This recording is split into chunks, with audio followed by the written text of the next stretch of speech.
Jeet after news for nation पर। बिहार विधानसभा चुनाव से पहले बिहार में विधानसभा चुनाव पर चर्चा तेज है। लगातार ये कहा जा रहा है कि बिहार विधानसभा चुनाव समय से पहले हो जाएंगे, क्योंकि बिहार में अक्टूबर और नवंबर में विधानसभा चुनाव होने हैं। लेकिन लोकसभा चुनाव से ही जिस तरीके से समय समय पर बिहार विधानसभा चुनाव को समय से पहले कराने की लगातार चर्चा तेज हो रही है। हालांकि अब माना यह जा रहा है कि जिस तरीके से बिहार विधानसभा चुनाव होने इससे पहले बिहार के तमाम राजनीतिक दल चुनावी तैयारी कर चुकी है और लगातार चुनावी दौरे भी किए जा रहे हैं। बड़े बड़े नेताओं का बिहार आना शुरू हो चुका है। एक तरफ देश के प्रधानमंत्री नरेंद्र मोदी आकर बिहार से किसान सम्मान निधि का 19वां किस्त देश भर के किसानों को जारी करते हैं, तब लोकसभा के में नेता प्रतिपक्ष राहुल गांधी भी बिहार दौरा शुरू कर चुके हैं और लगातार बिहार के मुख्यमंत्री नीतीश कुमार के द्वारा भी बिहार में प्रगति यात्रा के जरिए बिहार को करोड़ों की सौगात दी जा रही है। तो वहीं बिहार के नेता प्रतिपक्ष तेजस्वी यादव भी बिहार में यात्रा पर हैं और वो भी चुनावी वादे और दावे किए जा रहे हैं। लगातार केंद्र और बिहार सरकार पर हमलावर होते हैं और ऐसे में जब नीतीश कुमार प्रगति यात्रा पर थे तब लगातार लालू प्रसाद यादव का जिक्र करते हुए लालू प्रसाद यादव के कार्यकाल पर जो है हमला करते दिखते थे। और ऐसे में अभी ये माना जा रहा है कि बिहार में जब विधानसभा चुनाव होने इससे पहले बिहार के तमाम राजनीतिक दल जो है तैयारी कर ली है और इससे पहले बिहार में तमाम जब बड़े बड़े नेताओं का आना शुरू हो चुका है, तब ये माना जा रहा है कि बिहार विधानसभा चुनाव समय से पहले हो सकते हैं। हालांकि इसका कोई आधिकारिक आधार नहीं है, सिर्फ संकेतों से अनुमान लगाया जा रहा है कि अक्टूबर नवंबर में होने वाला बिहार विधानसभा चुनाव पहले हो सकता है, यानी समय से पहले हो सकता है। अगर ऐसा हुआ तो अप्रैल और मई के महीने में ही चुनाव होंगे, इसलिए उसके बाद गर्मी और बारिश का मौसम शुरू होगा, वोटर टर्नआउट कर जाएंगे। ठीक ठाक रहे इसके लिए अप्रैल और मई का महीना उचित होगा। तो आइए जानते हैं समय से पहले आखिर क्यों ये कहा जा रहा है कि बिहार में विधानसभा चुनाव हो जाएंगे और किस तरीके के संकेत मिल रहे हैं बिहार विधानसभा चुनाव समय से पहले होने का। सबसे पहला, बिहार के मुख्यमंत्री नीतीश कुमार ने महिला संवाद यात्रा की बजाय प्रगति यात्रा का शुभारंभ 23 दिसंबर 2024 को वाल्मीकि नगर से किया। तकरीबन 2 महीने चली इस यात्रा 21 फरवरी को पटना में समाप्त हुई। इस दौरान सीएम ने जिले की कई जिले में यात्रा की, वहां चल रहे कार्यों की समीक्षा की, हर जिले के लिए जरूरत मांग के हिसाब से योजना की घोषणा की। जदयू के पोस्टर में दावा किया गया कि 300 अरब रुपए की नई योजनाओं की घोषणा नीतीश सरकार ने की है। प्रगति यात्रा के दौरान इन योजनाओं को विधिवत कैबिनेट से मंजूरी भी मिल गई। महागठबंधन के नेता तेजस्वी यादव कहते हैं कि सरकारी पैसे से नीतीश चुनावी लाभ लेने की कोशिश कर रहे हैं। नीतीश की प्रगति यात्रा को समय से पहले चुनाव का पहला संकेत माना जा रहा है, क्योंकि जिस तरीके से बिहार के मुख्यमंत्री नीतीश कुमार बिहार में प्रगति यात्रा कर रहे थे, बिहार के विभिन्न जिले में जा रहे थे और करोड़ों की योजना का जो है वो सौगात दे रहे थे। लगातार सरकार द्वारा जो योजना चलाई जा रही थी उसका समीक्षा बैठक कर रहे थे और खास तौर पर यह कि महिलाओं से संवाद कर रहे थे। एक तरफ जहां नीतीश कुमार का यात्रा महिला संवाद यात्रा निकलने वाला था, उस पर लगातार सियासत हुई। उसके बाद नीतीश कुमार का यात्रा का नाम बदला और प्रगति यात्रा के जरिए बिहार के मुख्यमंत्री नीतीश कुमार बिहार के तमाम जिलों में जाकर करोड़ों की योजना की सौगात दे रहे थे। खास बात यह रहा कि प्रगति यात्रा के दौरान लगातार मुख्यमंत्री नीतीश कुमार महिलाओं से बातचीत करते दिखे, जीविका दीदियों से बातचीत करते दिखे। बिहार में आधी आबादी महिलाओं का है और माना यह जाता है कि महिला वोटर नीतीश कुमार के हैं और ऐसे में नीतीश कुमार ज्यादातर जब जिलों में जा रहे थे तब महिलाओं से खास बातचीत कर रहे थे। लालू यादव का कार्यकाल गिना रहे थे कि 2005 से पहले महिलाएं किस तरीके से रहती थी और जब हमारी सरकार है यानी एनडीए की सरकार है तब महिलाएं देखिए किस तरीके से विकास कर रही है।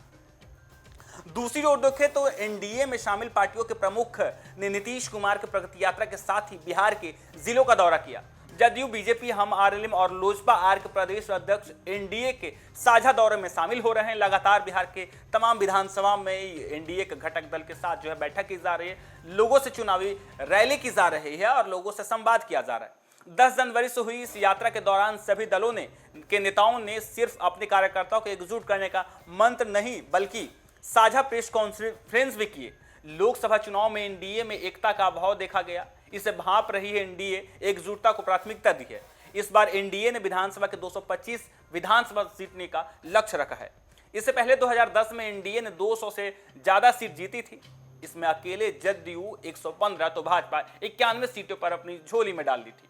हालांकि एनडीए का यह मानना है कि 2010 की तरह इस बार भी एकजुटता के साथ 2025 बिहार विधानसभा चुनाव में 225 सीट जीती जाए। एनडीए की इस तैयारी को समय से पहले चुनाव का दूसरा संकेत माना जा रहा है। अब इसलिए माना जा रहा है कि जो एनडीए का संयुक्त बैठक हो रहा है एनडीए के तमाम घटक दलों के द्वारा, बिहार के तमाम विधानसभा में जाया जा रहा है, वहां सभा किया जा रहा है। एनडीए के तमाम घटक दल के कार्यकर्ता वहां पहुंचते हैं और लोगों से यह कहा जाता है कि एनडीए एकजुट है और 2025 में एकजुट होकर हम लोग वोट करेंगे और 225 सीट जीतने का लक्ष्य रखा जा रहा है। हालांकि बिहार में इस तरीके से नीतीश कुमार को लेकर चर्चा तेज है कि बिहार में नीतीश कुमार ही मुख्यमंत्री होंगे 225, और फिर से नीतीश के नामों को लेकर जिस तरीके से लगातार कयासबाजी लगाई जा रही है, ऐसे में माना यह जा रहा है कि 2025 में बिहार विधानसभा चुनाव जो अक्टूबर और नवंबर में होने हैं वो इससे पहले हो सकते हैं। तीसरी ओर देखें तो नीतीश कुमार के मंत्रिमंडल के वरिष्ठ सदस्य और जदयू नेता विजय चौधरी ने कहा कि एनडीए चुनाव के लिए पूरी तरीके से तैयार है। यह बयान उनका है नीतीश कुमार की प्रगति यात्रा के दौरान, जब पटना में समापन के तुरंत बाद आया। उन्होंने कहा कि सीएम की प्रगति यात्रा के पहले ही यात्राओं की तरह सफल रही है। इससे पहले नेता प्रतिपक्ष तेजस्वी यादव के पेट में मरोड़ उठ रहा है। वैसे तो चुनाव समय पर ही होगा, लेकिन पहले भी चुनाव होता है तो इसके लिए एनडीए नीतीश कुमार के नेतृत्व में तैयार है। समय से पहले विधानसभा चुनाव को लगातार लग रहे कयासों के बाद पहली बार एनडीए के किसी नेता ने इस तरह की बात कही कि इस समय से पहले चुनाव के लिए एनडीए पूरी तरीके से तैयार है और इसे समय से पूर्व चुनाव होने की तीसरा संकेत माना जा रहा है। चौथा, एक देश के प्रधानमंत्री नरेंद्र मोदी के भागलपुर दौरे को भी देखा जा रहा है चुनावी शंखनाद के रूप में यह देखा जा रहा है, क्योंकि जिस तरीके से देश के किसानों के लिए देश के प्रधानमंत्री नरेंद्र मोदी ने बिहार से प्रधानमंत्री किसान सम्मान निधि योजना का 19वां किस्त जारी करने पहुंचे थे और ऐसे में यह माना जा रहा है कि उनके आगमन से पहले 2 बार केंद्रीय कृषि मंत्री शिवराज सिंह चौहान का बिहार आना, मखाना किसानों के साथ पानी में उतरकर रोपनी करना विधानसभा चुनाव की तैयारी के रूप में देखा जा रहा है। पीएम मोदी ने भागलपुर में किसान सम्मान निधि की किस्त जारी की। यह काम दूसरे स्थान से भी हो सकता था, लेकिन पहले ऐसा होता भी रहा है।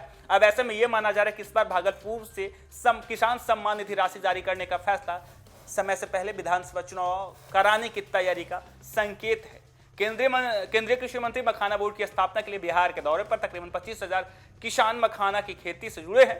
भाजपा नेताओं ने पहले भी मिथिलांचल सीमांचल में कई दौरे किए हैं। दूसरी ओर तेजस्वी यादव को भी समय से पहले चुनाव की भनक है, इसलिए वे चुनाव आयोग पर उंगली उठा रहे हैं। वे कह रहे हैं कि चुनाव आयोग केंद्र सरकार की कठपुतली की तरह काम कर रहा है, इससे कोई फर्क पड़ने वाला नहीं। चुनाव जब हो चाहे जब हो, इसके लिए महागठबंधन पूरी तरीके से तैयार है। तेजस्वी यादव भी लगातार बिहार के दौरे पर उन्होंने टिकट बंटवारे के लिए उम्मीदवारों के बारे में भी सर्वे कराया है। इसका उन्हें कितना लाभ हो पाता है ये तो देखना दिलचस्प होगा। इसलिए एनडीए में भी उतनी ही पटखनी देने की पुख्ता रणनीति बनाई गई है। इसमें अव्वल एनडीए की एकजुटता का अभाव है अभी महागठबंधन में जो दिख रहा है। अगर समय से पहले चुनाव होता है तो इसकी घोषणा विधानसभा के बजट सत्र के बाद कभी भी हो सकती है। दूसरे राज्यों में चुनाव के दौरान जिस तरीके से राजनीतिक दलों ने रेवड़ियों का दावा किया या फायदे लोगों को दिए, वैसी घोषणा नीतीश कुमार बजट में कर सकते हैं। सीएम न सिर्फ घोषणाएं करेंगे बल्कि उसकी कुछ किस्त भी चुनाव की घोषणा होने से पहले बांटने की तैयारी में है। इससे शासकीय स्तर पर जो है काम भी चल रहा है। मनाया जा रहा है कि महिला, युवाओं और सीनियर सिटीजन के बारे में बजट पर आकर्षक घोषणा हो सकती है। सब कुछ ठीक रहा तो अप्रैल या मई में विधानसभा चुनाव हो सकते हैं। और जिस तरीके से बजट सत्र के पहले ही दिन बिहार के राज्यपाल ने रोजगार को लेकर, युवाओं को लेकर एक बड़ी बात कही कि बिहार विधानसभा चुनाव से पहले बिहार में 34 लाख युवाओं को रोजगार मिलेगा। ऐसे में यह माना जा रहा है कि चुनावी वादे किए जा रहे हैं। बिहार के तमाम राजनीतिक दल से की तरफ से जो है पूरी तैयारी कर ली गई है। क्या यदि जिस तरीके से बिहार में विधानसभा चुनाव समय से पहले होते हैं तो तमाम राजनीतिक दल पूरी तरीके से तैयार है और ये माना जा रहा है कि तमाम बड़े बड़े नेताओं का बिहार आना है। जिस तरीके से राहुल गांधी का बिहार आना, देश के प्रधानमंत्री नरेंद्र मोदी का बिहार आना, एनडीए की तरफ से लगातार विधानसभा में बैठक करना, तो दूसरी तरफ महागठबंधन की तरफ से भी लगातार चुनावी तैयारी पूरी कर लेना। वैसे में यह माना जा रहा है कि यदि बिहार में विधानसभा चुनाव से पहले होता है तो तमाम राजनीतिक दल पूरी तरीके से तैयार है और बजट सत्र से, यानी बजट जिस तरीके से बजट सत्र चल रहा है, 3 मार्च को बजट पेश होना, इस बजट में नीतीश सरकार जो है कई आकर्षक वादे कर सकते हैं। फिलहाल के लिए इतना ही। आप देखते रहिए न्यूज़ फॉर नेशन।